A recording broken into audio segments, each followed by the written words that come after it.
మధ్యకాలంలో జరిగే చాలా యాక్సిడెంట్స్లలో డ్రంక్ డ్రైవింగ్ చేయటం వల్లనే చిన్న ప్రమాదం కూడా పెద్ద ప్రమాదంగా మారిపోతుంది.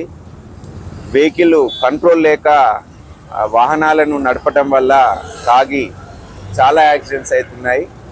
ఇంతకుముందు మేము డ్రంక్ డ్రైవింగ్ సాటర్డే సండే వీకెండ్లలో జరిపేది. అదేవిధంగా లేట్ నైట్ అంటే 11 తర్వాత కానీ లేదా 9 నుంచి కానీ ఇట్లా డ్రంక్ డ్రైవ్ చేసేది. కానీ చాలా వరకు అవన్నీ కూడా వాళ్ళకి తెలిసి వేరే రూట్లు తీసుకోవటము, అదేవిధంగా ఆ టైంలో డ్రంక్ డ్రైవింగ్ ఉంటుందని ఆ టైం కాకుండా వేరే టైంలో తాగి నడపడం ఇలా చేస్తున్నారు.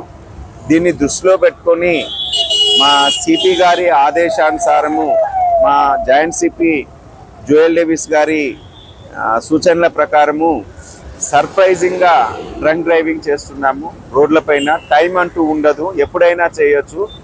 అదేవిధంగా ఓన్లీ డ్రంక్ డ్రైవ్ అంటే 2 వీలర్స్ లేకపోతే ఆటో వాళ్ళని అనే కాదు, ఆర్టీసీ బస్ డ్రైవర్లని, స్కూల్ బస్ డ్రైవర్లని, ఆటో డ్రైవర్లు, కారు, 2 వీలర్స్ అందరినీ కూడా ర్యాండమ్గా చెక్ చేస్తాము.